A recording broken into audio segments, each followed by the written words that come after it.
Hello everyone. मैं आज आपके साथ में दृष्टिबाधिता का अर्थ और उसकी परिभाषाएं डिस्कस कर रही हूँ। चलो देखते हैं। दृष्टिबाधिता होता है कि आँख में किसी प्रकार का दोष या फिर वो बिल्कुल भी नहीं देख पाता है या बहुत कम देख पाता है।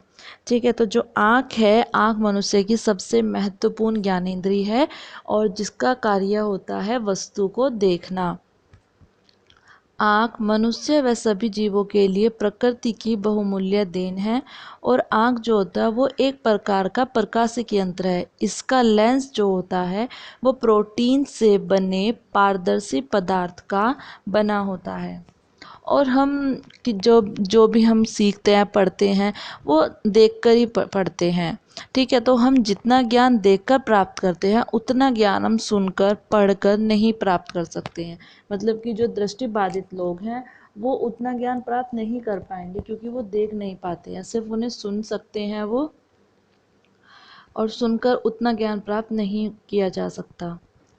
अगर किसी कारणवश आँख में किसी प्रकार का दोष आ जाता है तो उसके लिए यह जीवन कष्टकर हो जाता है। जब उसको कुछ दिखाई नहीं देगा तो उसको तो अपने आप में आत्मग्लानि सी लगती है, अपने आप में वो अपने जीवन को निरर्थक समझने लगता है और उसका जीवन कष्टकर तो हो ही जाता है। बालक के दृष्टि दोष के कारण दृष्टि दोष शारीरिक, मानसिक, संवेगात्मक और शैक्षिक विकास पर भी विपरीत प्रभाव पड़ता है।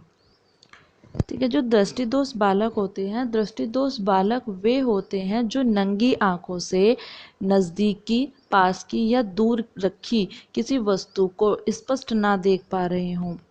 तो और ऐसे बालक जो है ऐनक की सहायता से वस्तुओं को देख सकते हैं।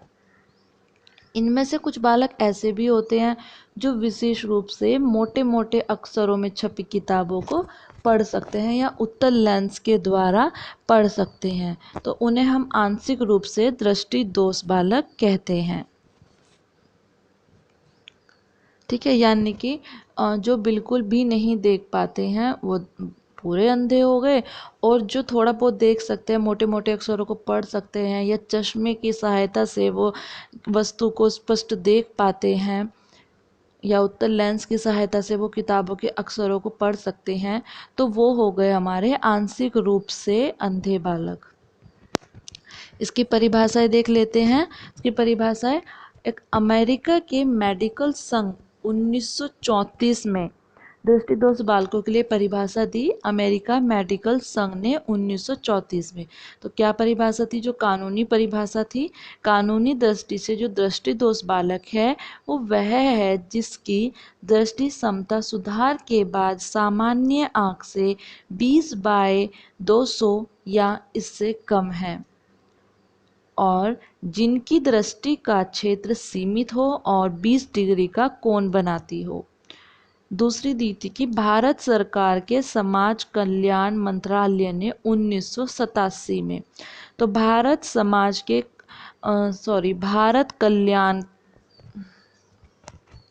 भारत सरकार के समाज कल्याण मंत्रालय 1987 के अनुसार जो परिभाषा थी वो ये है कि वो अपनी दृष्टि खो चुके हों या उनकी दृष्टि का क्षेत्र सीमित हो और 20 डिग्री का कोण बनाता हो, या दृष्टि दोष 6/60 या 20/200 से अधिक न हो। ठीक है, तो उपरोक्त परिभाषाओं के आधार पर जो अमेरिका के मेडिकल संघ ने और भारत सरकार के समाज कल्याण द्वारा दी गई है, उनके आधार पर हम कह सकते हैं कि जो सामान्य दृष्टि वाला बच्चा होता है वो किसी वस्तु को 200 फीट की दूरी से साफ देख सकता है, लेकिन अगर वो बच्चा उस वस्तु को 20 फीट की दूरी से साफ देख रहा है तो वो दृष्टि दोष वाला बालक है। और जो दृष्टि दोष का जो परीक्षण किया जाता है वो स्नेलन ने दिया था, स्लेनन चार्ट द्वारा किया जाता है। ये डच के डॉक्टर थे, डॉक्टर हर्बर्ट स्नेलन। इन्होंने दृष्टि दोष के परीक्षण के लिए उस चार्ट को नाम दिया गया है स्नेलन चार्ट। ठीक है, तो इसमें क्या होता है कि इस चार्ट का जो प्रयोग करते हैं हम दूरदृष्टि को मापने के लिए करते हैं। निकट दृष्टि दोष को मापने के लिए इस चार्ट का प्रयोग नहीं किया जाता। इस चार्ट का प्रयोग केवल दूरदृष्टि दोष को मापने के लिए किया जाता है।